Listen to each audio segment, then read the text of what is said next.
मनुष्य के शरीर में 21,600 श्वास प्रतिदिन मेरे देवाधिदेव महादेव ने दी। भगवान का भजन करना, भगवत नाम का स्मरण करना, और इतने प्रेम से, इतने आनंद के साथ जब मेरे देवाधिदेव महादेव ने, भगवान ने हमको जन्म दिया है, मृत्यु लोक दिया है, मानव का शरीर दिया है, इस पृथ्वी पर भेजा है, तो मृत्यु लोक में भेजने का केवल एक कारण है कि हमारा जो पूर्व का समय गया है, हम जिस योनि में थे, हम जिस रूप में थे, उस योनि को, उस रूप को छोड़कर हम ये मनुष्य की देह धारण करे हैं, और ये मनुष्य की देह केवल भगवान की भक्ति करने के लिए, और इस देह को पाने के बाद अगला जन्म फिर किसी जीव का ना हो, भगवान की शरणागति मिल जाए और हमारी मुक्ति मिल जाए, उसके लिए प्राप्त हुआ है। ये मनुष्य का शरीर ऐसे ही नहीं मिल गया, तेरा ही दिया मैंने खाया पिया है, तेरा शुक्रिया है, तेरा शुक्रिया है। ये जायदाद दी है, औलाद दी है, मुसीबत में हर वक्त इमदाद दी है, तेरा ही दिया मैंने खाया पिया है, तेरा शुक्रिया है, तेरा शुक्रिया है। ये तेरी कृपा से, ये तेरी करुणा से। और जब तक तेरी करुणा, तेरी कृपा, तेरी उदारता नहीं होती, तब तक सुख का अनुभव नहीं हो सकता। जितने भी जीव इस कथा को श्रवण करे, उनकी 71 पीढ़ी के कोई जीव अगर कहीं भोग रहे हों तो वो तर जाएं, इसलिए इस कथा को रखा गया। मानव शरीर प्राप्त करने के बाद अगर परमात्मा का नाम छूट गया, मानव शरीर प्राप्त करने के बाद यदि भगवान का नाम छूट गया, तो ये जीवन का कोई महत्व नहीं, इस जीवन का कोई मोल तत्व नहीं। आप अगर भगवान पर विश्वास कर रहे हो,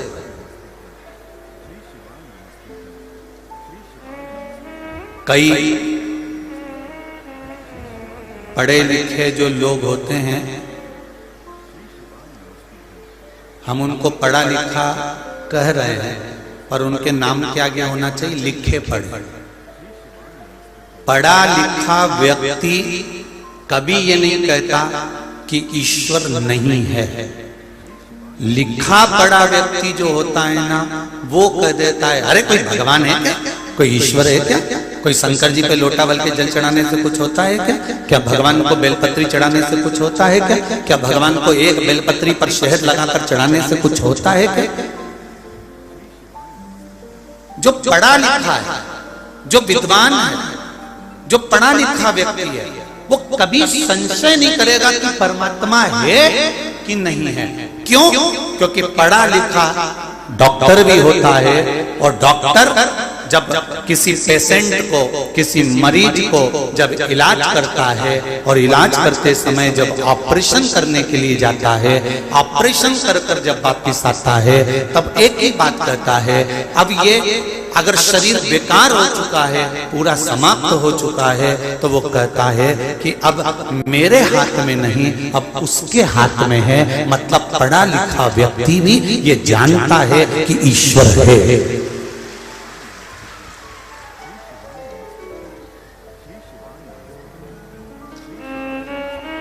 पढ़ा लिखा व्यक्ति भी ये जानता है कि ईश्वर है, और जो कहता है कि आओ भगवान को जल चढ़ाने से कुछ होता है, सूर्य नारायण को अर्घ्य देने से कुछ होता है, गाय को रोटी देने से कुछ होता है, कौवे को ग्रास देने से कुछ होता है, क्या पितरों को भोजन कराने से कुछ होता है। जो पढ़ा लिखा है वो ऐसी बात नहीं करेगा, वो कभी नहीं करेगा। अच्छी पढ़ाई जिसने करी है, जो विद्वान है, जो विद्वत्ता में परिपूर्ण है, वो कभी इस तरह की बात नहीं करेगा। पर जो लिखा पढ़ा होता,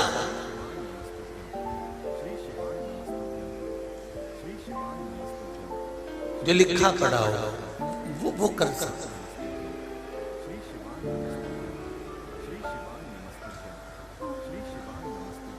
वो कभी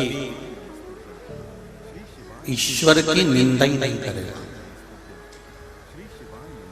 पढ़ा लिखा व्यक्ति कभी ईश्वर की निंदा नहीं करता। उसने मन में एक विचार बनाया, हाँ ये जरूर है, पढ़ा लिखा व्यक्ति ढोंग ढकोसला या फालतू के जो नाटक होते हैं ना, इसको पढ़ा लिखा व्यक्ति कभी पसंद नहीं करता, कभी पसंद नहीं करेगा। चोंगे जैसी आवाज आ रही है, उसको सुधार ला। पढ़ा लिखा व्यक्ति ढोंग ढकोसले को या फालतू के प्रपंच को कभी पसंद नहीं करता। पढ़ा लिखा व्यक्ति केवल इतना जानता है कि ईश्वर है, कोई सत्ता, कोई ईश्वर, कोई परमात्मा जरूर हमारे ऊपर विराजमान है। जब हम कोई कार्य करते हैं तो उसकी दृष्टि में रहता है, और रहता है तो वो संभाल लेता है, ये निश्चित है। जब लगे जीवन में दुख, चाबी छूट गई तो कितने परेशान हुए, मोबाइल छूट गया तो कितने परेशान हुए, एड्रेस छूट गया तो कितने परेशान हुए। शिव महापुराण की कथा कहती है अगर मनुष्य शरीर प्राप्त करने के बाद भगवान का नाम अगर छूट गया तो कितने परेशान हो गए, ये विचार करिएगा। कितनी योनियां काटना पड़ेगी, कितनी योनियों में जन्म लेना पड़ेगा, कितनी योनि काटने के बाद फिर वही 83,99,999 योनियां फिर काटी है और काटने के बाद फिर मनुष्य।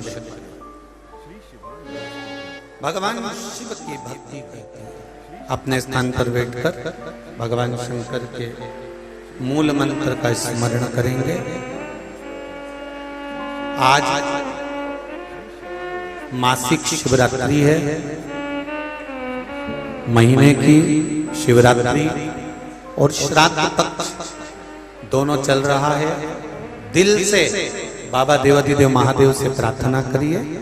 श्री शिवाय नमस्तुभ्यं, श्री शिवाय नमस्तुभ्यं, श्री शिवाय नमस्तुभ्यं, श्री शिवाय नमस्तुभ्यं, श्री शिवाय नमस्तुभ्यं। भोला सब दुख काटो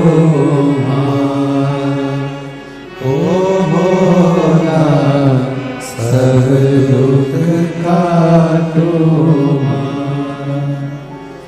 शिव शंकर जपो तेरी माला, भोले बाबा जपो तेरी माला, भोला सब दुख काटो माला, ओ भोला सब दुख काटो माला। शिव अपने मन की बात।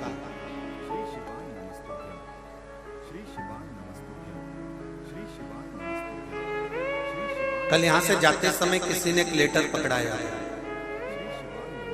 उस पत्र में एक प्रश्न लिखा था, गुरुजी आप जब भी मंत्र बुलवाते हो तो सबसे कहते हो आराम से नीचे बैठो और बैठ कर फिर मंत्र का जाप करो, तो क्या खड़े खड़े जाप करेंगे तो क्या मंत्र का फायदा नहीं मिलेगा?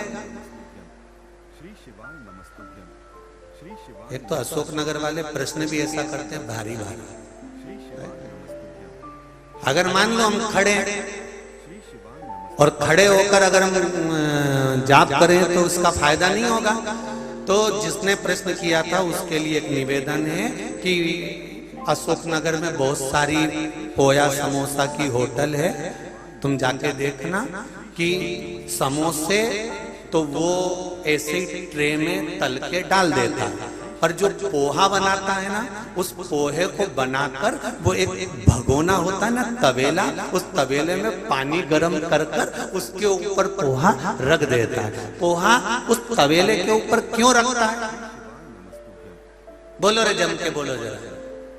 पोहा गरम बना रहे, इसीलिए हम आपसे कहते हैं कि पोहे को इधर उधर नहीं रखना, गरम पानी के भगोने पर रखा तो शाम तक गरम रहेगा, और बैठ कर जाप किया तो तब साधना का फल 4 गुना प्राप्त हो जाता है, उसका फल तो मिलता है।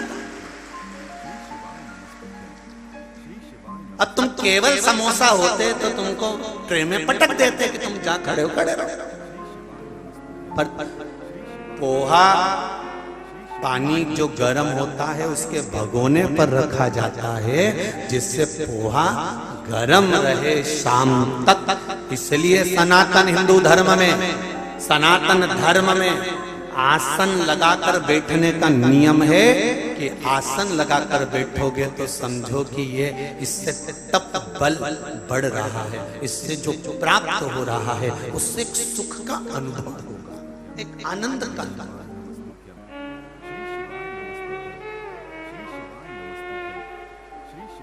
प्रभु का नाम ना छूटे, भगवान की भक्ति ना छूटे।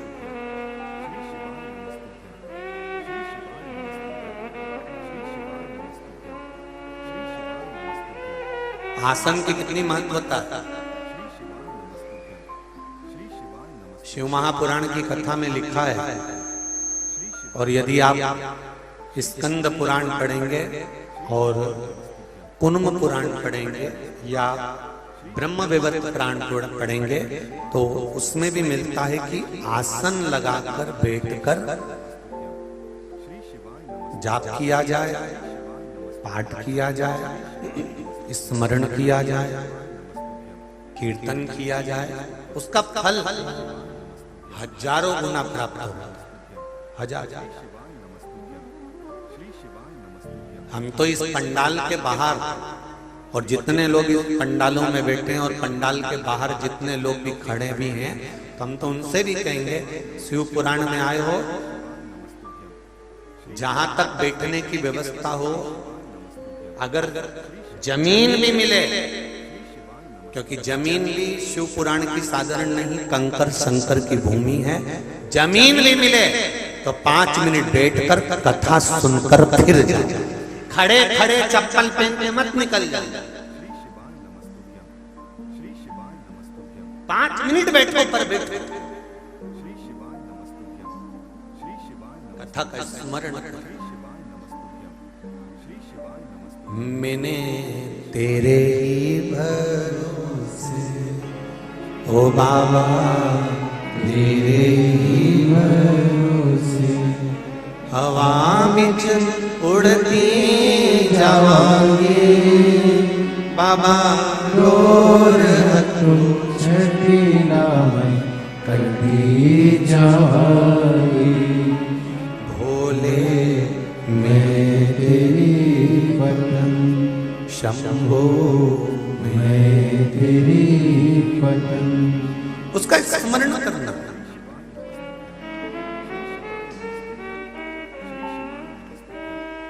स्वधा के घर में, पितरों की धर्म पत्नी के घर में, पितरों के घर में 3 बेटियों का जन्म हो गया, मैना, धन्या, कला। इन तीनों को सनकादि ऋषि का श्राप लग गया कि तुम मृत्यु लोक में जन्म लोगी, पृथ्वी पर जाओगी। इन्होंने संतों के चरण को पकड़ लिया, क्षमा मांग ली, तो संतों ने आशीर्वाद दे दिया कि तुम तीनों के गोद में 3 बेटियां खेलेंगी जो जगत का कल्याण करेंगी, जगत का उद्धार।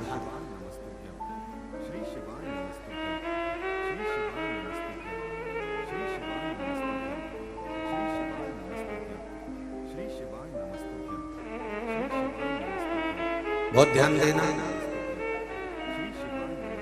21,600 श्वास में से थोड़ी बहुत श्वास ऐसी होती होगी जिसमें तुम भगवान का भजन करते हो। 21,600 श्वास में से आधी श्वास तो तुम्हारी सोने में निकल जाती है, 21,600 में से आधी श्वास सोने में निकल गई, और कुछ श्वास बची तो अपने घर के कामकाज में निकल गई, कुछ श्वास बची तो अपने परिवार में निकल गई, कुछ श्वास बची खाने पीने में, जिंदगी जीने में निकल गई, कुछ श्वास बची।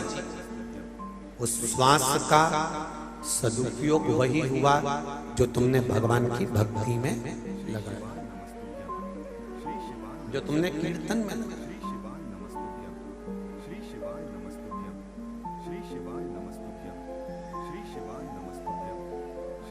महाराज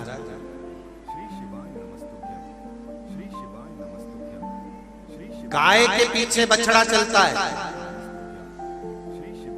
बोलो किस किस ने देखा है? जम के हाथ बोलो जल्दी से, हाथ उठा के। गाय के पीछे बछड़ा चलता है, ये निश्चित है। गाय के पीछे बछड़ा चलता है, पति के पीछे पत्नी चलती है, कभी कभी पत्नी के पीछे पति चलता है। और एक बात का स्मरण रखना, जो शंकर जी का भक्त होता है, भक्त के पीछे मेरा महादेव चलता है, ये निश्चित है। अगर गाय के पीछे बछड़ा चलता है, पति के पीछे पत्नी चलती है, तो भक्त के पीछे महादेव चलता है, ये निश्चित है कि वो चलता है। बस केवल एक भक्त का भाव होना चाहिए कि शंकर भगवान को मैं एक लोटा जल चढ़ा रहा हूँ, शिव जी को एक लोटा जल समर्पित कर रहा हूँ, शंकर भगवान को एक बेलपत्री चढ़ा रहा हूँ, शंकर भगवान को एक चावल का दाना। उसका दिल, उसका हृदय, उसकी चित्त, उसकी वृत्ति, उसका मन शिव के प्रति जागरूक हो, दिखावे के लिए नहीं।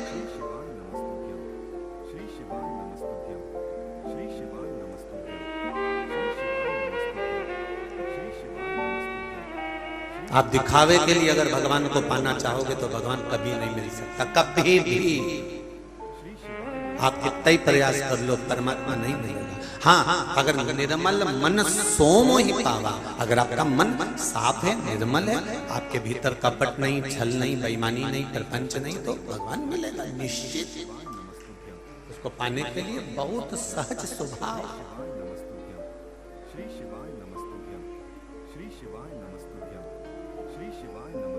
संतों ने श्राप दिया, संतों के चरण पकड़ लिए, संतों ने श्राप दिया और संत के चरण पकड़े, संत के चरण पकड़े तो उन्होंने वर दे दिया कि 3 कन्या तुम्हारे यहाँ, तीनों देवियों क्या एक एक कन्या आई। इसको कहते समाजस बनाना।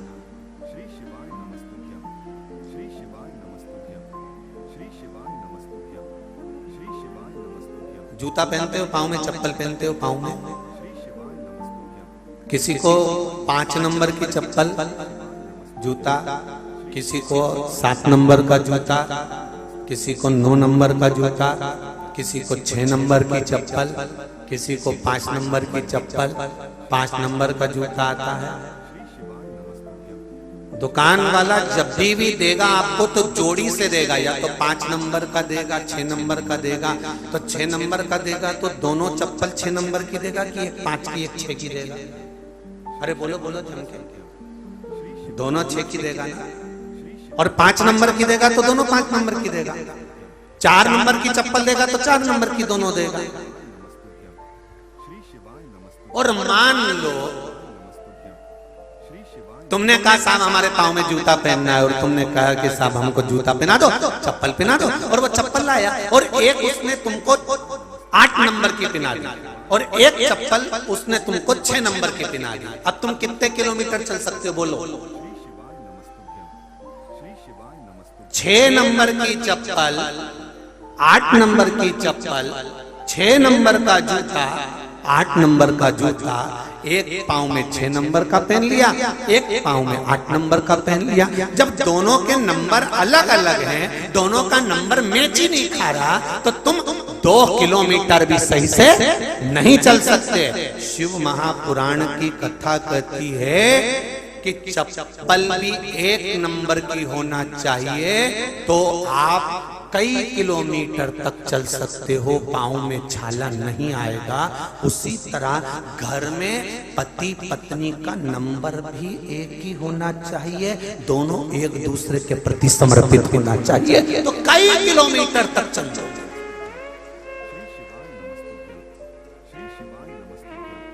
अब जेठानी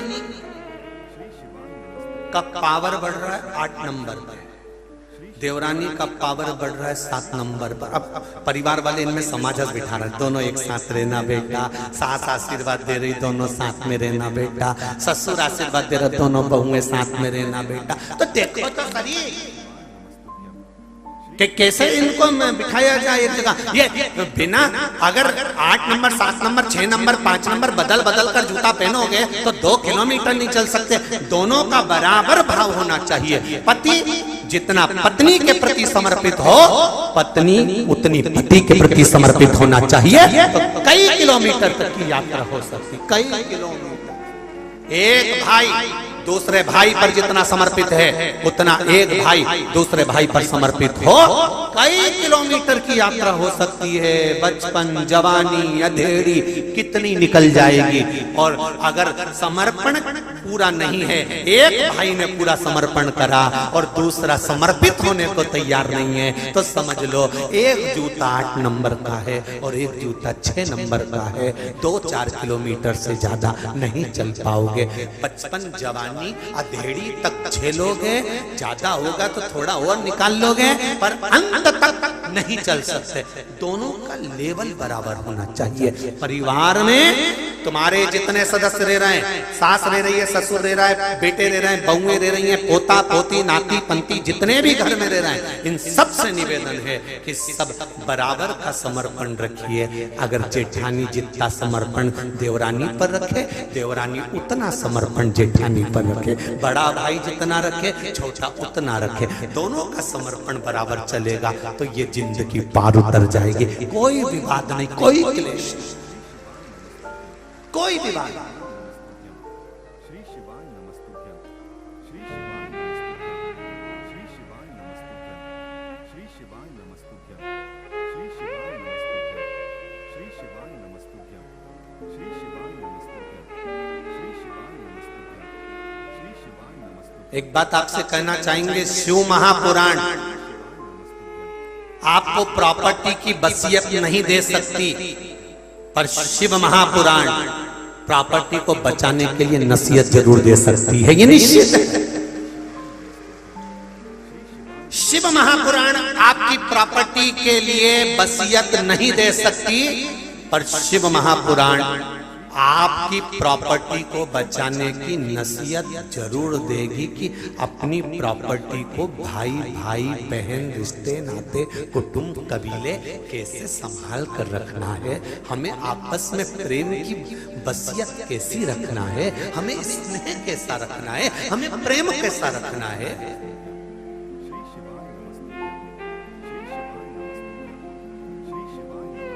अशोकनगर वालों से एक प्रश्न पूछना है, पूछ लूं क्या? अरे बोले तो जम के उत्तर दे दोगे? ठीक है, उत्तर देना।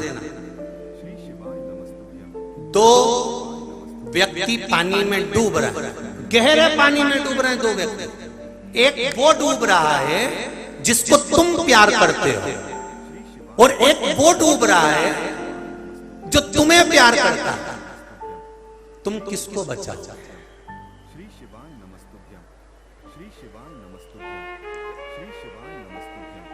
पूछ लो पड़ोसन को, कोनी मार। 2 व्यक्ति पानी में डूब रहे हैं, एक वो व्यक्ति जिसको तुम प्यार करते हो और एक वो व्यक्ति जो तुम्हें प्यार करता है। दोनों में से किसको बचाओगे?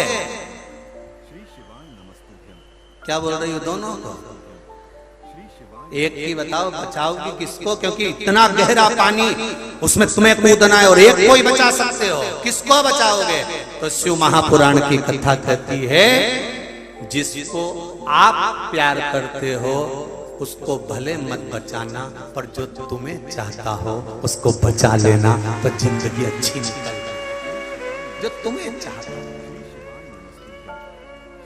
कारण तुम जिसको प्यार करते हो वो संसार है, इसको बचा भी लोगे तो एक दिन कह देंगे कि इसने हमारे लिए क्या करा। और जो तुम्हें प्यार करता है वो देवती देव महादेव है, जो तुम्हें अकेला छोड़ता नहीं, तुम्हें अकेला नहीं छोड़ता मेरा महादेव। जन्म के समय पर तुम्हारे गर्भ में भी पिंड के रूप में विराजमान था, रक्षा करी। मरने के बाद तुम्हारे परिवार वाले तुम्हें शमशान में छोड़ देंगे, तब कोई नहीं रहेगा। आग लगा के सब घर पे जाके आलू की सब्जी और पूड़ी खाएंगे। जो पड़ोसियों के यहाँ से बनकर आई होगी पूड़ी सब्जी वो खा लेंगे और चाय भी पिएंगे, क्योंकि सिर दुख रहा था, रात भर से मर गया था तो रो रहे थे, टेंशन में थे। तो सात शिव महापुराण की कथा कह रही है कि आप जिसको चाहते हो वो संसार है, और ईश्वर जिसको चाहता है वो आप हो। वो चाहता है कि संसार में अगर तू अटका, संसार में अगर कहीं फंस गया, कहीं परिवार में परेशानी आई, तो ईश्वर कहता है तू चिंता मत कर, मुझे याद करना, मैं पानी में कूदूंगा और तुझे उस भवसागर से बाहर निकाल दूंगा। वो चाहता है।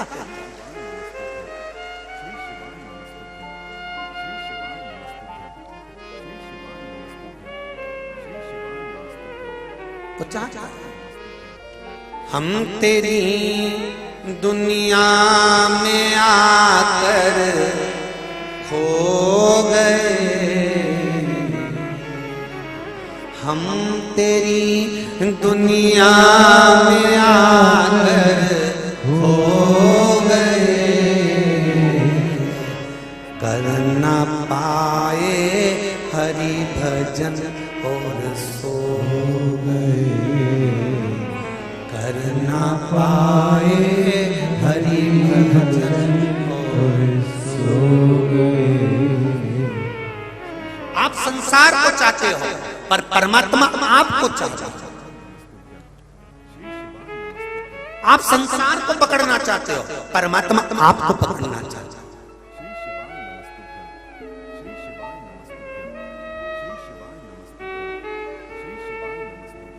क्या है शिव पुराण में, क्या है शंकर की कथा में, क्या शिव महापुराण में है? पूरे अशोक नगर में चर्चा का विषय है कि ये शिव पुराण में ऐसा है क्या, जिसे देखो 2-2 किलोमीटर गाड़ी रोक दी, वहां से पैदल चले जा रहे अपने अपने बच्चे, उनको बच्चों को साथ लेकर।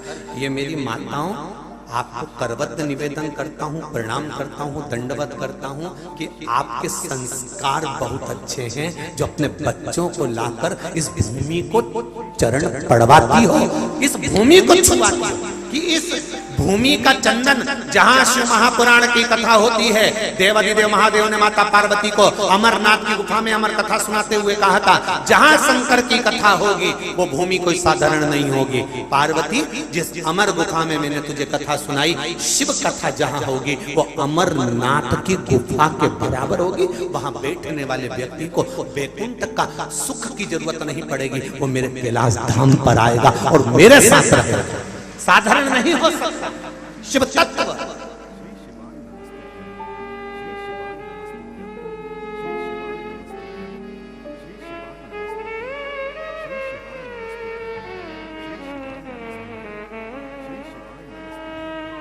शिव तत्व साधारण नहीं। टाइम इसलिए चेंज करा गया है कि 2 बजे से 5 बजे तक टीवी पर कथा सुनकर, मोबाइल पर कथा सुनकर, 5 बजे के बाद जो चावल के दाने आप कथा में सुनने के लिए बैठोगे, वो चावल के दाने फोटो के सामने या अपने पूर्वजों के नाम से आप परिंदे के पास में, और उसी चावल के दानों को अपनी छत पर डाल देंगे और दिया लगाने, जब कथा पूरी हो जाए, 5 बजे की कथा टीवी पर, मोबाइल पर सुन लो। उसके बाद में शाम के समय प्रदोष काल में कोई नदी, कोई तालाब, कोई बावड़ी, कोई कुआं जो हो, अगर बावड़ी, कुआं, तालाब भी नहीं हो तो तुम्हारे घर में जो मटका हो, पानी का स्थान हो, वहां पर दिया लगा देना। अगर वो भी नहीं हो तो पीपल का वृक्ष हो, वहां दिया लगा देना। पर दिया घी का, लंबी बाती का अवश्य लगाना, और लंबी बाती का दिया लगाने के बाद अपने पितरों से झोली पसार कर प्रणाम जरूर कर कर कहना, बाबा अगले वर्ष मैंने सुना है कि तू पितर है और पितर अपने घर के भंडार भर कर जाते हो, तो हमारे घर का भी भंडार भर कर जाना, हमारे रोग से मुक्त कर कर जाना, कृपा कर कर जाना, अपने पूर्वजों को कहकर जरूर जाना। वो देगा क्या? जितने लोग कथा सुन रहे हो, अगले वर्ष अशोक नगर की कथा याद करोगे कि मेरे बाबा की मैंने विनती करी थी और दिया लगाया था, तो क्या किया दिया मेरे भोले बाबा।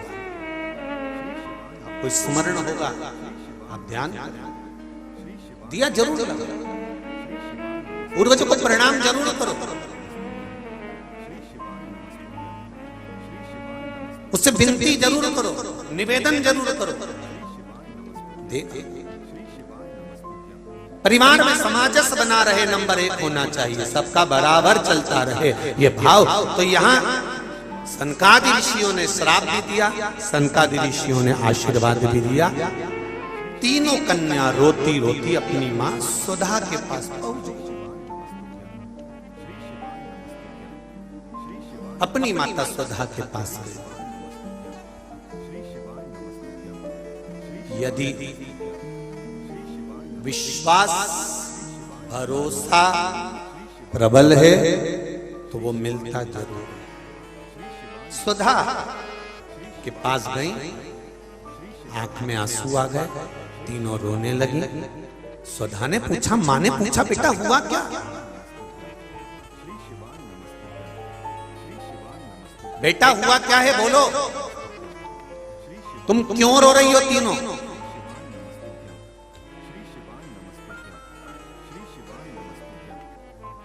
मेरा माता और पिता से एक निवेदन है, आप अपने बच्चों के बेस्ट फ्रेंड बनिए, आप अपने बच्चों के अच्छे दोस्त बनिए। जिस माता पिता के बच्चों से अच्छी दोस्ती नहीं होती माता पिता की, वो बच्चे अपने माँ बाप से बहुत सारी बातें छुपा छुपा कर रखते हैं और फिर अंत बहुत बुरा हो जाता है। अंत बहुत बुरा। आप अपने बच्चों के बेस्ट फ्रेंड बनो। बच्चे का चेहरा उतरा है, तुरंत जाकर पूछ लो, बेटा क्या हुआ बाबू, हुआ क्या तेरे को, क्या हो क्या गया, क्या हो गया, तेरा चेहरा क्यों उतरा, क्या हुआ, तुरंत पूछो। बेटा खुश है, बच्चों से तुरंत पूछो, बेटा क्या हुआ, इतनी प्रसन्नता क्यों है। एक दोस्त जो होता है, बच्चे जब बड़े हो जाएं तो उससे दोस्ती जैसा व्यवहार करें, वो आपको सब बता देगा। और मेरा बेटियों से निवेदन है और घर के बेटों से निवेदन है, मेरा बहुओं से भी निवेदन है, अगर कोई बात आपकी बुद्धि में, आपकी चित्त में, आपके मन में अगर आ रही है तो अपने घर के माता पिता से उस बात को शेयर जरूर करो। अपने माता पिता से वो बात जरूर कहो। दुख भी है ना तो माता पिता कुछ भी कर कर उस दुख को काटने का प्रयास करेंगे, उस दुख को काटने का प्रयास करेंगे, ये निश्चित है।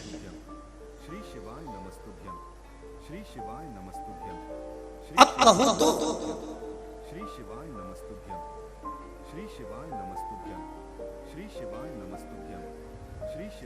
आप भगवान से कहना ही नहीं चाहते, आप घर के माता पिता को कुछ बोलना ही नहीं चाहते।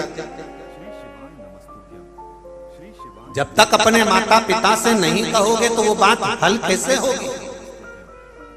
एक दोस्त की तरह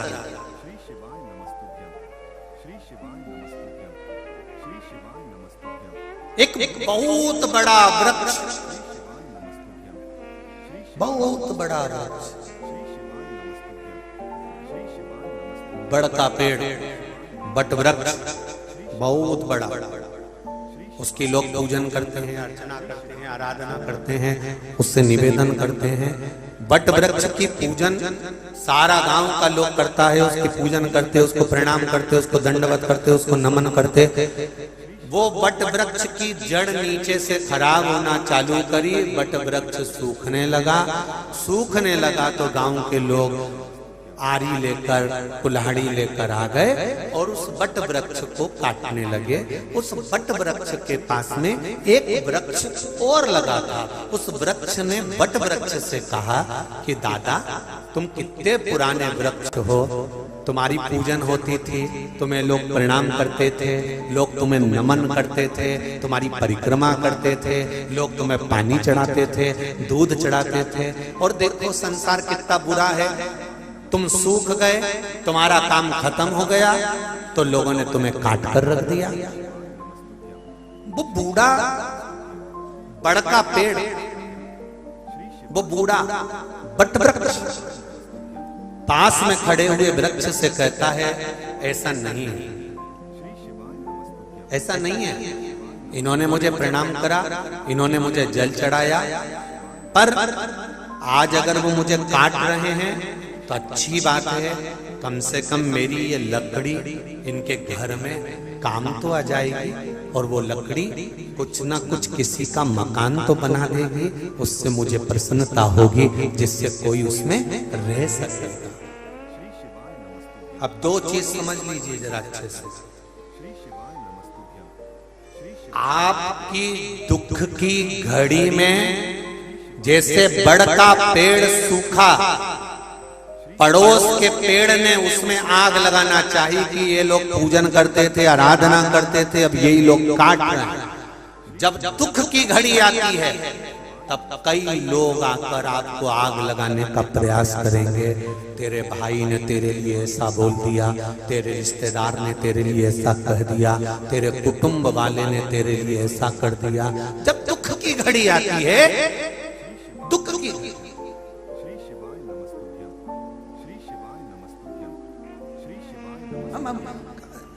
कई बार हमने एक बात कही है, आज फिर कह रहे हैं आप लोगों के साथ। हो सकता है कई लोगों को इस बात से बुरा भी लग जाए, पर लग जाए तो लग जाए, उससे कोई फर्क नहीं पड़ता।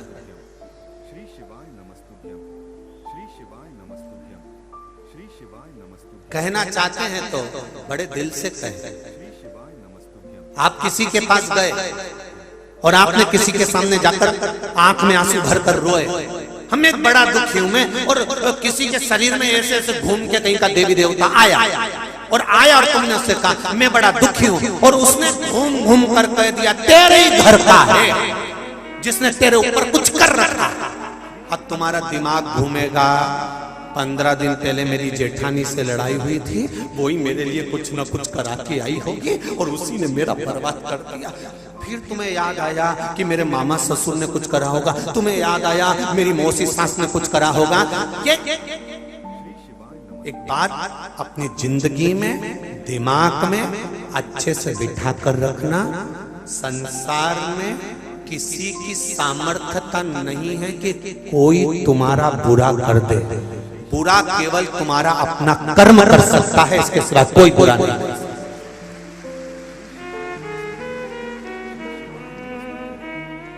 बुरा केवल तुम्हारा कर्म कर सकता है। इसलिए बार बार कथा में कहते हैं मत बुरे कर्म कर वरना पछताएगा, भगवान की आंखों से तू बच नहीं पाएगा, तू बच नहीं पाएगा। संसार में किसी की सामर्थ्यता नहीं है। कोई कहता है इसने जादू कर दिया होगा, कोई कहता है इसने टोना कर दिया होगा, कोई कहता है इसने ये कर दिया होगा। संसार में किसी की सामर्थ्यता नहीं है कि कोई तुम्हारा बुरा कर दे। अगर बुरा करने वाले बैठे होते तो सबसे पहले मोदी या टाटा बिरला या अंबानी कोई निपटा देते।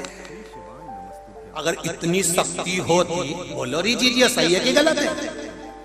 संसार में अगर बुरा करने वाले होते तो सबसे पहले ये विद्या करके इसको निपटा दो, और ये विद्या करके उसको निपटा दो। संसार में कोई किसी का बुरा नहीं कर सकता। शिव महापुराण की कथा, शमशान में रहने वाला मेरा भोलेनाथ माता पार्वती से कहते हैं, पार्वती किसी की सामर्थ्यता नहीं कि कोई किसी का बुरा कर दे। बुरा तो केवल उसका किया गया कर्म करता है, और कर्म का भोग तो परमात्मा को भी भोगना पड़ता है। सीता जी ने चिड़िया को कैद में रखा तो उनको कैद में रहना पड़ा।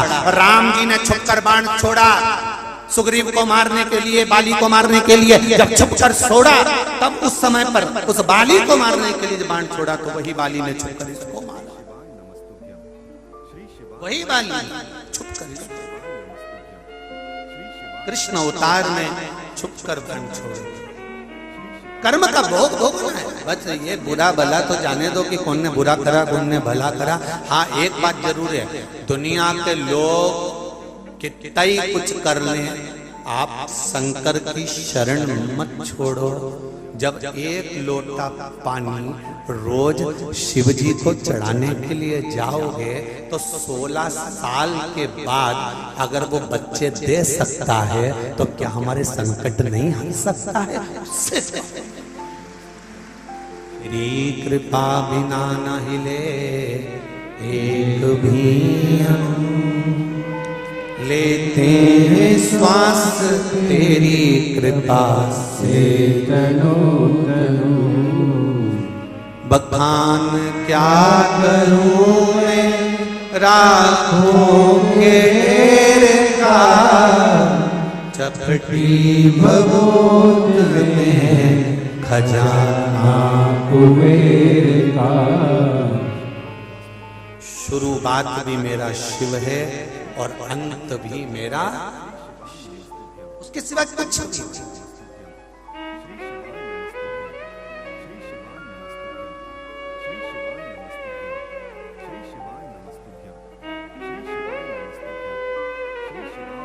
केवल एक शंकर, केवल एक ओघड़ी, बच्चों से मित्रता का भाव रखो। स्वधा ने पूछा क्यों रो रही हो? रोने का कारण क्या है?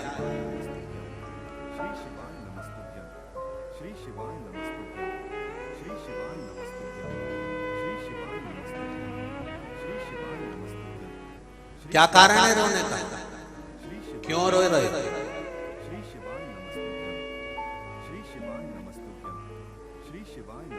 छोटी बेटियों की आंख में आंसू आए तो माँ उसको सहलाकर आराम से पूछे कि तुझे दिक्कत क्या है, क्या तकलीफ हो रही बेटा?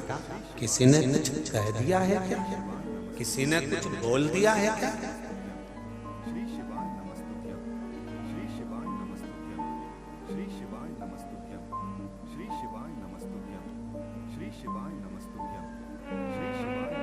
क्या किसी ने कुछ कहा? क्या किसी ने कुछ बोला है?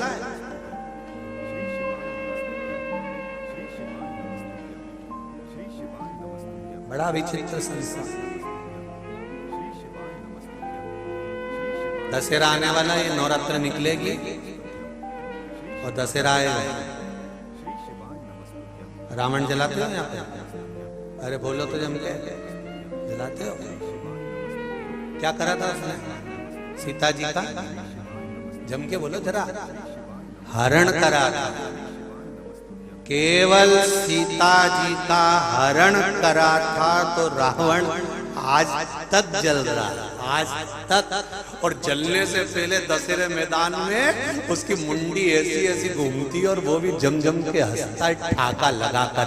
रावण कहता है मैं लंकेश हूं, और हंसता है, और हंसकर सारे संसार के लोगों को एक प्रेरणा देता है कि मैंने तो केवल सीता का स्पर्श मात्र कर कर उसको लाकर लंका में बिठाया था, मैंने तो उसका केवल हरण करा था, तो मुझे आज तक जला रहे हो?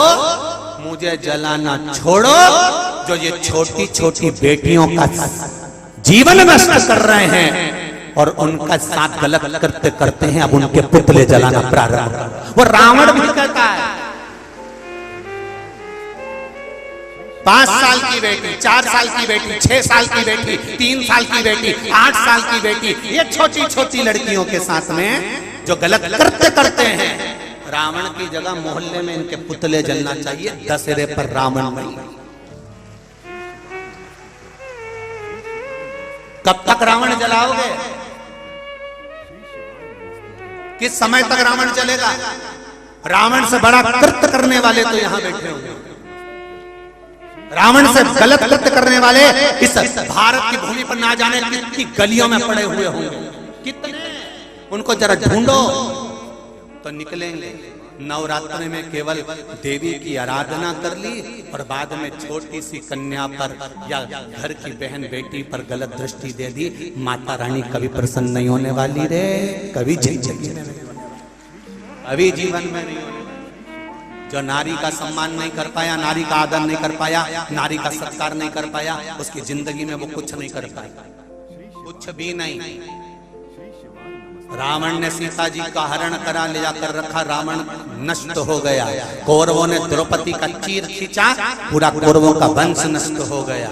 जो जिस भाव में नारी तत्व स्त्री तत्व में शंकर और शिव और शक्ति दोनों स्त्री के अंदर होती है। पहले की कथा में आपको अगर मालूम हो तो हरतालिका तीज शिव महापुराण की कथा को सुनना, उसमें वर्णन करा था। केवल एक नारी ऐसी होती है जिसके अंदर आधा शिव तत्व होता है और आधा पार्वती का तत्व होता है। अर्ध नारेश्वर भगवान का पूरा भाव अगर देखना हो तो नारी में देख सकते हो। उसके जब जीवन में दुख आता है अकेली खड़ी रहती है जूझने के लिए, अकेली, तब उसके साथ शिव होता है।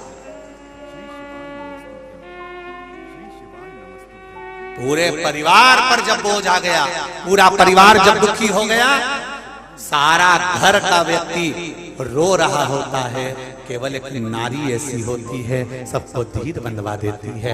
चिंता मत करो, सब अपने काम में लगे, वो अंदर जाकर भोजन बना देती है, सबके लिए तैयारी कर कर रख देती है। तुम टेंशन मत लो, तुम करो, मैं हूं, संभाल मांगे। क्या उसको दुख नहीं है? क्या उसको तकलीफ नहीं है? क्या उसके जीवन में आंखों में आंसू नहीं है? कितना दुख झेलती, कितना उस ये नवरात्रे केवल देवी की आराधना के नहीं, ये नवरात्रे नारी शक्ति के सम्मान के नवरात्रे हैं कि हमें नारी का आदर कैसे करना है, हमें नारी का सम्मान कैसे करना है, हम कैसे सम्मान करें उनका, कैसे आदर। स्वधा ने अपनी बेटियों से पूछा तुम्हारी आंख में आंसू क्यों है, क्यों रो रही हो? मैना ने कहा कला बोली मां हमें श्राप होगा। किसका? सनकादि ऋषि। क्या श्राप दिया? मृत्यु लोक में जाना पड़ेगा, तुम्हें पृथ्वी पर जन्म लेना पड़ेगा। क्यों टेंशन लेती हो? श्राप मिला है ना, चिंता नहीं करना। दुख आया है ना, कटेगा जरूर, पर हमने संत के चरण पकड़े मां, और उन्होंने हमें वर दिया कि तुम्हारी गोद में 3 कन्याएं खेलेंगी जो जगत का कल्याण करेंगी। बस तो फिर अब रोना क्या? अब रोना क्या?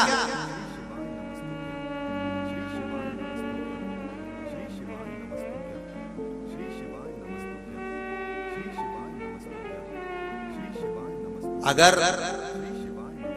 परिवार में बना सकते हो तो थोड़ा सा समाजस बनाकर चलना। जरा सी लड़ाई में मायके पहुंचकर तलाक का केस मत लगाना, बन सके तो थोड़ा समाजस बिठाना। अदालत में किसी भी जज महोदय से जाकर अदालत में, आजकल तो जज साहब के पास जाने की जरूरत नहीं, नेट पे सर्च करो मालूम पड़ जाएगा कि अदालत में तलाक के केस कितने चल रहे हैं।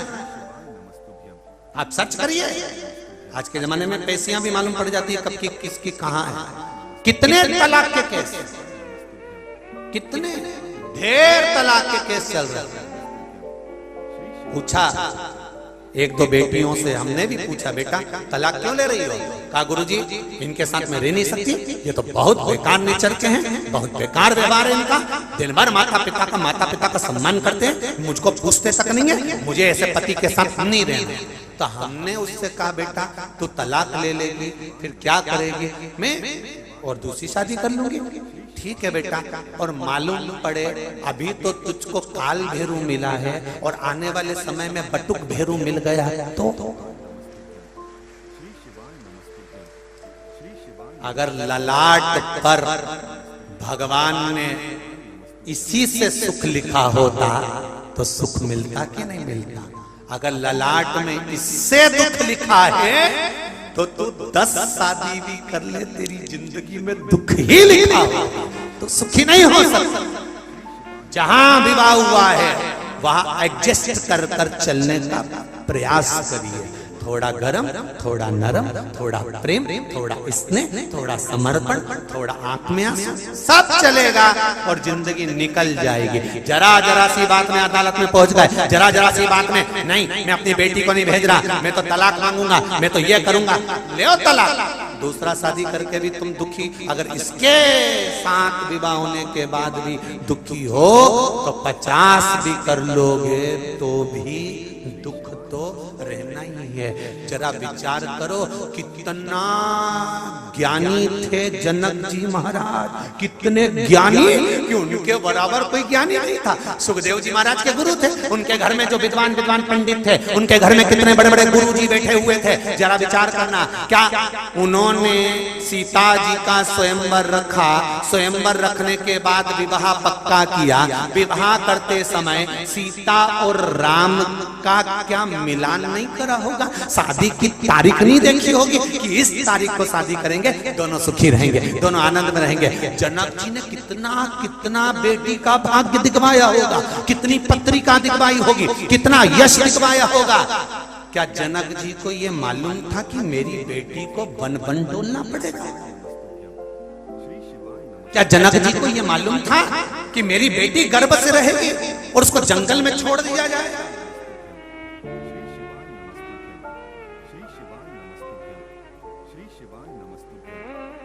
उसको यहां तुम्हारे करीला धाम किसको मालूम था कि गर्भ से रहेगी बेटी और उसको वन में ले जाकर छोड़ दिया जाएगा? जनक जी ने अपनी बेटी को लाड और प्यार से पाला था, जनक जी ने अपनी बेटी को इतने स्नेह से पाला था, जनक जी ने अपनी बेटी को फूलों की तरह पाला था। क्या जनक जी भाग्य कितनी बार पूछे होंगे, पंडित जी बताओ मेरी बेटी की पत्रिका देखकर बताओ? पंडित जी ने कहा होगा बहुत बढ़िया, राशि सुख होगा, ये होगा, हाथी होगा, घोड़ा होगा, सब कुछ हुआ, सब कुछ मिला, पर ये ललाट पर जो लिखा था वो तो भोगना पड़ा, वो दर दर भटकना पड़ा। ये किस्मत में जो लिखा है वो तो भोगना। तब सीता जी विचार करी कि अब किस्मत में जो लिखा है तो वन वन तो मुझे जाना, करना क्या चाहिए? शंकर भगवान का स्मरण करो। पार्वती जी ने भी सीता जी को ज्ञान उपदेश अनसुईया जी के रूप में दिया था और सीता जी को समझा दिया था कि बस शिव भक्ति का एक मूल रखिए, दुख कटेगा और शीघ्र कटेगा, सारी समस्या का हल। जम के बोलो जरा, जल शिव को समर्पित।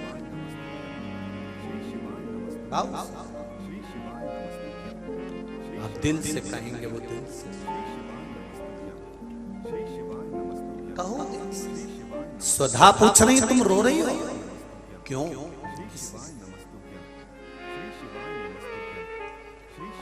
जो ललाट पर लिखा उसे कोई टाल नहीं सका।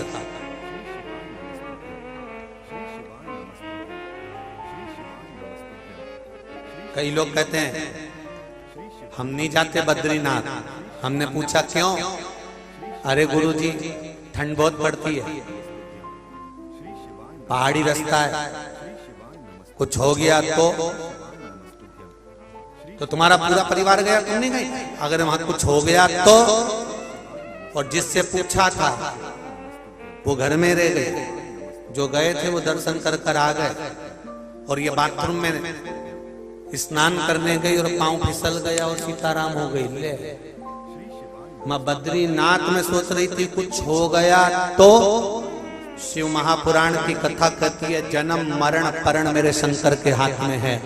मृत्यु किस जगह पर होगी, कहां होगी, कब होगी, कितने बजे होगी, किस घड़ी, किस पल, किस क्षण मरोगे, उसने लिख कर भेजा है। इसलिए हर पल, हर घड़ी, हर क्षण खुशियां मना कर जियो। कब कौन सा आखिरी समय आ जाएगा मालूम ही नहीं पड़ेगा। सारा अचार बरनी में भरा की भरा रह जाएगा, रोटी फ्रिज में डब्बे में धरी की धरी रह जाएगी, फल पूरे फ्रिज में रखे रह जाएंगे, सब पड़ा रह जाएगा। इसलिए रोज अच्छे से खाओ पियो और जिंदगी मस्त जियो। क्या किसको रोइए, चादर तान के मस्त जियो। कई लोग कहते हैं गुरुजी हमारे ऊपर कर्जा बहुत है, इतने कर्जे में हम कैसे अच्छे से जी सकते हैं? तो होन दो ना, कर्जा है ना। पहले तो एक निवेदन है कि कर्जा का नाम ही है। कर्जा कब लेते हो? जब तुम दुकान डालना हो, परिवार के लिए कुछ करना हो, किसी के लिए कुछ करना हो, प्रॉपर्टी लेना। कर्जा कर्जा कर्जा, परिवार के लिए कर करके जा, उसी का नाम जम के बोलो जरा, कर्जा। उसी का नाम है तो कर्जा। कर करके मर गए, आखिरी में चले गए, ना सही से खा सके ना रह सके। कर्जा हो भी गया तो भोलेनाथ जी पर छोड़ दो, शिव जी पे छोड़ो और प्रसन्न रहकर अपने जीवन को जियो। प्रसन्न होगा, देखा जाएगा, चुका देंगे, समय आएगा तब चूक जाएगा।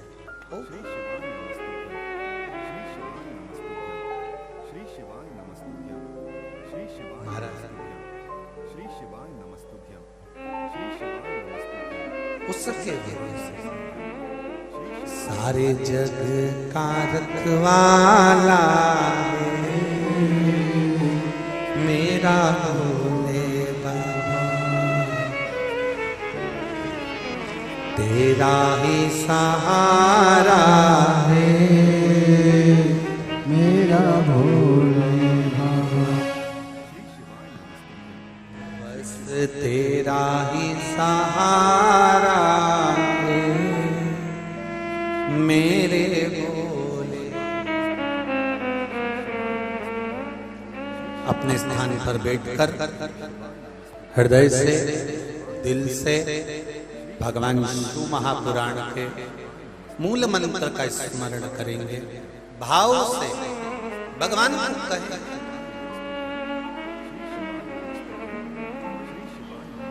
भाव से निवेदन करें भगवान से,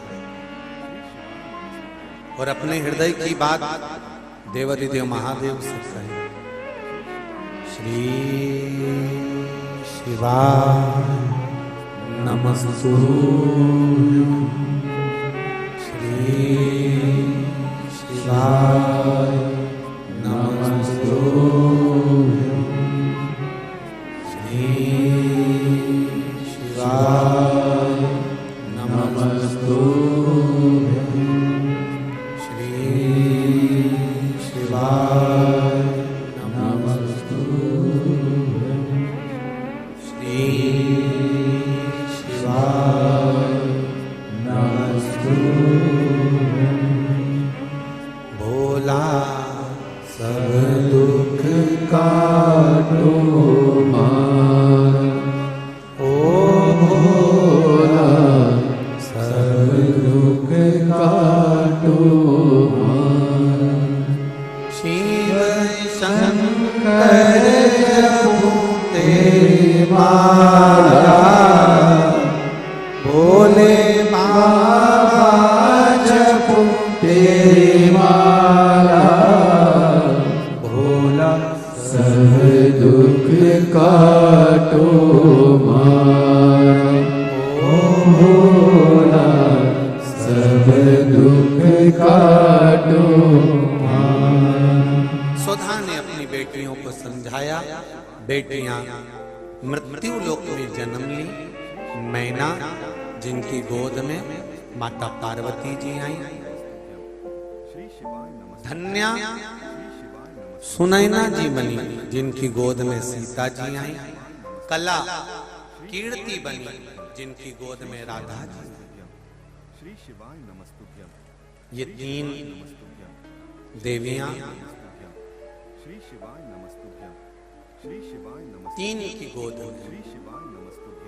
एक बात ध्यान लगाकर स्मरण करिएगा,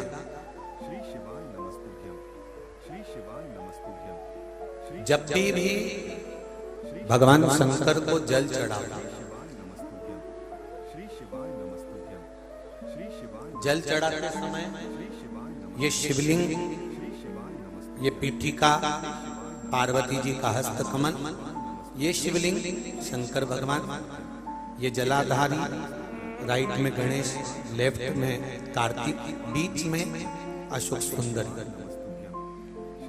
ऊपर से जो जल गिर रहा है एक एक बूंद कर कर शिव जी की 5 लड़कियां जया, विषहरा, शामली बारी, दौतली, देव, ये जो शिवलिंग रखा है ये गोल पीठिका जो है ये पार्वती जी का हस्त कमल। श्री शिवाय नमस्तुभ्यं, श्री शिवाय नमस्तुभ्यं, श्री शिवाय नमस्तुभ्यं, श्री शिवाय नमस्तुभ्यं। जिन बेटियों के विवाह में या बेटों के विवाह में देरी होती हो श्री शिवाय नमस्तुभ्यं, और संबंध नहीं जमता, श्री शिवाय नमस्तुभ्यं, श्री शिवाय अपने पितरों का स्मरण कर कर श्री शिवाय नमस्तुभ्यं, श्री शिवाय नमस्तुभ्यं, श्री शिवाय नमस्तुभ्यं, सोमवार की सोमवार श्री शिवलिंग पे जल चढ़ाने से पहले पीठिका पर 7 बार जल घुमाने के बाद शिवलिंग पर अगर चढ़ाया जाए तो उस बेटा बेटी का संबंध 3-4 महीने में बाबा की कृपा से जम ही जाता है। पीठिका श्री शिवाय नमस्तुभ्यं, क्यों? क्योंकि पितरों की बेटी मैना और मैना के घर में जो पार्वती मैया का प्रागट्य हुआ है, मैनावती पार्वती मैया को जो प्रकट करी है, जन्म दी है, तो स्वधा ने ये वर प्रदान करा था तीनों देवियों को। श्री शिवाय नमस्तुभ्यं, श्री शिवाय नमस्तुभ्यं, तीनों देवियों श्री शिवाय नमस्तुभ्यं, श्री शिवाय नमस्तुभ्यं, श्री शिवाय नमस्तुभ्यं, एक बात अच्छे से समझ लीजिए। श्री शिवाय नमस्तुभ्यं, सनकादि ऋषि ने तो श्राप दिया, श्राप देने के बाद वर दिया कि तुम्हारे यहाँ 3 बेटियां जन्म लेंगी, मृत्यु लोक में तुम्हें जाना होगा। पर अपनी बेटी को विदा करने से पहले मृत्यु लोक में मैना, धन्या, कला, इन 3 बेटियों को मृत्यु लोक में भेजने से पहले इनकी माता स्वधा और पितरों ने इनको आशीर्वाद प्रदान करा। श्री शिवाय नमस्तुभ्यं, इनको आशीर्वाद श्री शिवाय नमस्तुभ्यं, श्री शिवाय नमस्तुभ्यं, श्री शिवाय महाराज श्री शिवाय वर दिया। श्री शिवाय पार्वती जी की माता नमस्तुभ्यं, श्री शिवाय नमस्तुभ्यं, मैनावती की माता सुधा देवी, सुधा देवी ने वर दिया, ए मैना, धन्या, कला, तुम मृत्यु लोक में जन्म जरूर लोगी, पर श्री शिवाय नमस्तुभ्यं, एक बात का स्मरण रहे, श्री शिवाय तुम्हारे गर्भ से जो 3 देवियां प्रकट होंगी, उन 3 देवियों का मात्र नाम उच्चारण जल श्री शिवाय नमस्तुभ्यं, पितरों की तृप्ति कराएगा, और जो तुम्हारे नाम का स्मरण करेगा वो भव सागर से तर जाएगा। उस भव सागर से तर। श्री शिवाय नमस्तुभ्यं, अब देखिए, श्री शिवाय स्वधा की लड़कियां मैना, धन्या, कला, मैना के घर में पार्वती मैया प्रगटी, श्री शिवाय और पार्वती मैया ने खूब तप साधना करी। श्री शिवाय नमस्तुभ्यं, श्री शिवाय नमस्तुभ्यं, श्री शिवाय नमस्तुभ्यं, केवल श्री शिवाय नमस्तुभ्यं, पार्वती जी का ही स्मरण नहीं है, यहाँ पर गंगा जी का भी स्मरण है। श्री शिवाय नमस्तुभ्यं, श्री शिवाय नमस्तुभ्यं, श्री गंगा जी का भी स्मरण यहाँ करा गया। शिवाय नमस्तुभ्यं, जितना तप माता पार्वती जी ने भगवान शंकर को पति बनाने के लिए करा था, उससे दुगना तप माता गंगा ने शंकर भगवान को पति बनाने के लिए करा था। श्री शिवाय नमस्तुभ्यं, श्री शिवाय नमस्तुभ्यं, श्री शिवाय नमस्तुभ्यं, श्री शिवाय नमस्तुभ्यं, और आखिरी में हुआ क्या? श्री शिवाय नमस्तुभ्यं, शंकर भगवान की जो पत्नी बनी, अर्धांगिनी बनी, वो पार्वती जी बनी। श्री शिवाय नमस्तुभ्यं, श्री गंगा तो रो पड़ी, श्री शिवाय नमस्तुभ्यं, गंगा के नैनों से तो जल बहने लगा, रो रही है, आंसू ढाल ढाल कर रो रही है। तो शिव जी ने पूछ लिया, गंगा तू क्यों रो रही है, तेरे रोने का कारण क्या है? गंगा जी कहती हैं, आपने पार्वती को अर्धांगिनी बना लिया, मुझे नहीं बनाया। शिव जी कहते हैं, गंगा तो रोना क्यों? गंगा कहती है, मैंने पार्वती से ज्यादा तप करा, जितना तप माता पार्वती ने करा उससे दुगना तप मैंने करा, जितनी आराधना पार्वती ने करी उससे दुगनी आराधना मैंने करी, जितनी साधना पार्वती ने करी उससे दुगनी साधना मैंने करी। मुझे धर्मपत्नी क्यों नहीं बनाई? परसों की कथा में कहा था भगवान ने तुम्हारे लिए कुछ अच्छा चुन कर रखा होगा, इसलिए रोना मत ही। अगर कुछ हाथ से चला भी गया तो कुछ अच्छा मिलने वाला होगा, इसलिए भगवान ने वो नहीं, भगवान ने नहीं।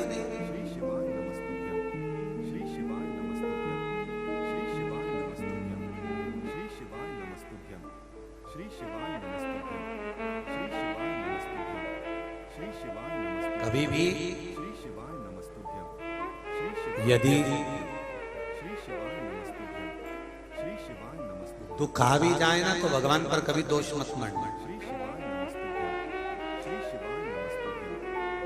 अगर तकलीफ आ भी जाए तो भगवान पर कभी दोष नहीं मढ़ना कि भगवान तुमने ऐसा, नहीं नहीं नहीं नहीं, ये तो कर्मों का खेल है। भगवान ने कुछ अच्छा सोचा होगा तो अच्छा मिलेगा, ये निश्चित है। शिव जी ने कहा गंगा तुम क्या चाहते हो? गंगा कहती है अब आप तो पार्वती के पति हो गए, अब मैं चाहूंगी तो क्या चाहूं? आप पार्वती के पति हो गए, मेरे को चाहना क्या? फिर भी गंगा क्या चाहती है? गंगा कहती है आपका और मेरा नाम जुड़ जाए, ऐसा कुछ वर दे दो। शिवजी ने कहा गंगा मैं तुझे वर देता हूं, जो भी गंगा की डुबकी लगाएगा वो तेरा और मेरा नाम साथ में लेगा, हर हर गंगे बोलेगा और उसको आनंद की अनुभूति। हर हर गंगा ने दूसरा वर मांगा, अगर किसी व्यक्ति की अस्थियां मेरे जल में आकर डाली जाए, जितने दिन तक गंगा के जल में किसी व्यक्ति की अस्थियां पड़ी रहेगी उतने दिन तक उसको बैकुंठ का सिंहासन पर बिठाया जाए। ये वर दे दीजिए, ये वर दो। इसीलिए कहते हैं ये भारत की भूमि है। अमेरिका में कोई मरता है तो उसको डेथ कहते हैं, ये मर गया, डेड बॉडी, डेड एक्सपायर हो गया। पर भारत में अगर कहीं का बेवड़ा भी मरता है ना तो उसके नाम के आगे भी लिखा रहता है स्वर्गवासी। अब बताओ इतना बड़ा बेवड़ा था, दिन भर पी के पड़ा रहता था, इतना बड़ा पापी, इतना गंदा काम करने वाला, इतना गंदा काम करने वाला भी मरता है तो भारत की भूमि पर उसके नाम के आगे एक्सपायर नहीं लिखा होता, क्या लिखा होता है? स्वर्गवासी। क्यों? क्योंकि ये भारत की भूमि केवल पूरे एशिया में एक ही भूमि ऐसी है भारत की जहां पर पाप करने वाला मरता है तो भी उसको स्वर्ग मिलता है, इसलिए इसका नाम मरने पर लिखा जाता है स्वर्गवासी, एक्सपायर नहीं, डेथ नहीं। कितना भी पाप करने वाला तो भी वो स्वर्गवासी लिखाया, तो भी वो बैकुंठ अधिपति के पद पर बैठने वाला।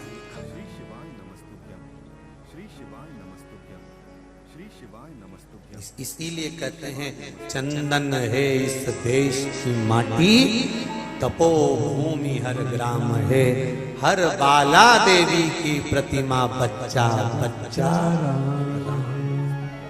पहचान, ये भूमि की प्रबलता, ये भूमि का प्रताप है, भूमि का प्रताप।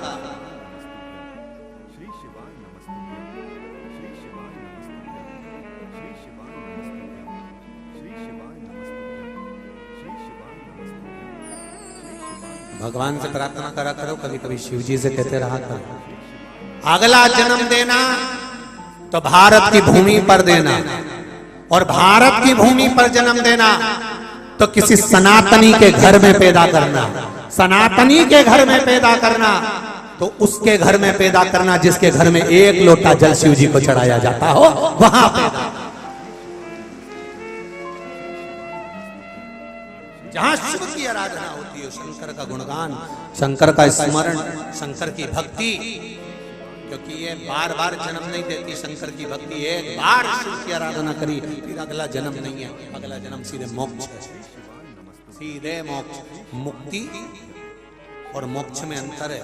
मुक्ति का मतलब होता है एक योनि से छूटे दूसरे में पहुंच गए, दूसरे योनि से छूटे तीसरे में पहुंच गए, तीसरे से छूटे चौथे में पहुंच गए। और मोक्ष का मतलब एक जन्म लिया, भजन कर कर निकल गए, उसके बाद कोई जन्म, श्री शिवाय नमस्तुभ्यं, श्री शिवाय नमस्तुभ्यं, कोई जन्म, श्री शिवाय नमस्तुभ्यं, श्री शिवाय नमस्तुभ्यं, श्री शिवाय नमस्तुभ्यं, श्री शिवाय नमस्तुभ्यं, सारे जन्म छूट गए।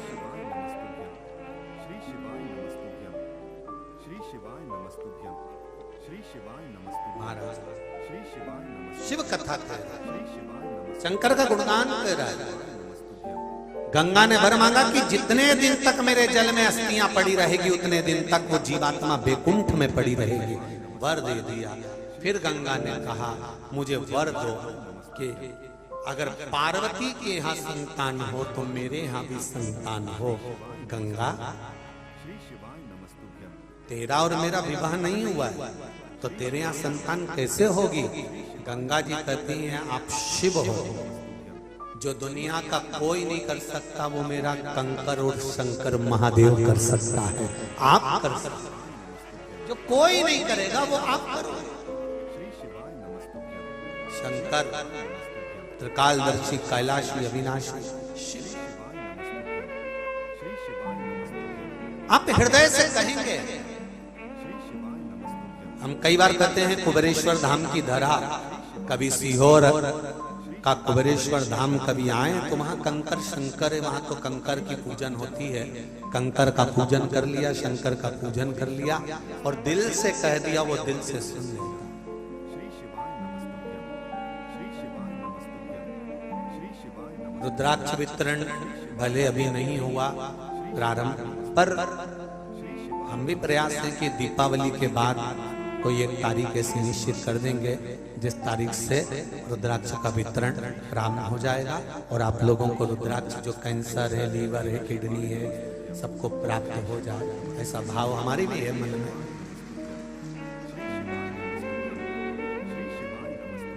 चित्त वृत्ति से, मन से शिव की आराधना। गंगा जी ने कहा मेरे यहाँ संतान प्राप्त हो, ऐसी कृपा करिए। शिव जी ने वर दिया, गंगा मेरी 11 संतान तेरे जल से प्रकट कर।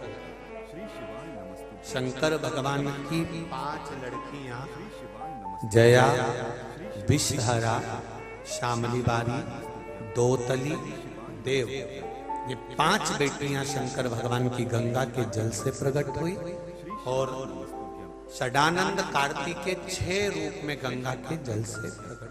श्री शिवाय नमस्तुभ्यं, शिव कथा का भगवान शंकर का संवाद है। श्री शिवाय नमस्तुभ्यं, श्री पार्वती जी ने तप साधना कर कर शिव को प्राप्त करा। श्री शिवाय नमस्तुभ्यं, श्री शिवाय नमस्तुभ्यं, एक बात और स्मरण में रहे, श्री शिवाय नमस्तुभ्यं, महाराज नमस्तुभ्यं, श्री शिवाय 12 महीने शिवरात्रि आती है। श्री शिवाय, आज भी शिवरात्रि है, श्री शिवाय नमस्तुभ्यं, श्री शिवाय नमस्तुभ्यं, आज भी शिवरात्रि है और आज भी, श्री शिवाय, और वो भी श्राद्ध पक्ष की शिवरात्रि। कितने किस्मत वाले हैं अशोक नगर वालों, बहुत बहुत साधुवाद कि श्राद्ध पक्ष की शिवरात्रि में तर्पण शिव महापुराण की कथा सुनकर अपने पूर्वजों को पार लगा। ये श्राद्ध पक्ष की शिवरात्रि और आपको ही नहीं, सभी दानदाता जो इस पावन आनंद के साथ में जो कल भंडारा प्रसाद सीहोर कुबेरेश्वर धाम पर होगा उसमें जो आपने सहयोग दिया उसके लिए बहुत बहुत साधुवाद, श्री शिवाय नमस्तुभ्यं, बहुत बहुत धन्यवाद। शिवाय नमस्तुभ्यं, शिव तत्व को जाना, शंकर को, पार्वती जी ने शिव को प्राप्त किया। समय आया षडानंद कार्तिकेय का जन्म हुआ। जन्म होकर कार्तिकेय बाबा ने तारकासुर का संहार किया। तारकासुर के 3 पुत्र तारकाक्ष, विदुन्माली, कमलाक्ष की, इन तीनों को मारने के लिए भगवान शंकर ने पशुपति नाथ का रूप धारा। एक बड़े नंदी का रूप,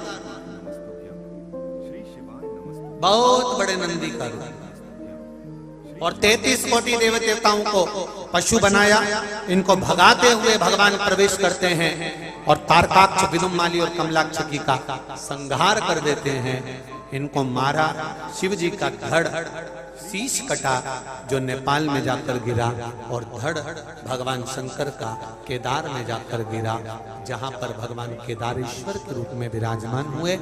और जहां शीश गिरा वहां पशुपति नाथ के रूप में विराजमान हुए।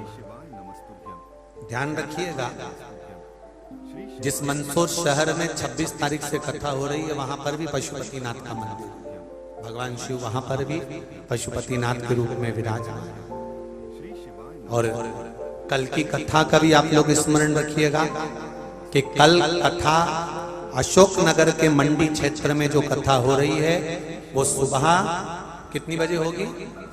9 बजे से 12 बजे तक होगी। और टीवी पर जो कथा मोबाइल पर, फेसबुक, यूट्यूब पर, टीवी पर आएगी वो दोपहर में 2 बजे से 5 बजे तक आएगी। ध्यान रखिएगा, जिन्होंने 7 दिन की कथा नहीं सुनी हो तो कल की कथा भले 10 मिनट की सुनना, पितरों को तृप्त करने के लिए कल पितृ मोक्ष अमावस्या की कथा को थोड़ा सा अवश्य श्रवण करना। चावल का दाना या बेलपत्र अपने पूर्वजों के नाम से शिव को समर्पित या नदी में विसर्जित अवश्य करिएगा। एक घी का दिया, लंबी बाती का, नदी, तालाब, बावड़ी, कुआं या घर में मटका, परिंदा, हंडा जो भी हो वहां अवश्य लगाइएगा। स्मरण करिएगा भाव और भक्ति के साथ। भगवान शिव तारकाक्ष, विदुन्माली, कमलाक्ष की को मारकर भगवान शंकर पशुपति नाथ बनकर विराजमान हुए। और भगवान शिव जब पशुपति नाथ बनकर विराजित हुए, चारों तरफ आनंद समाहित हो गया।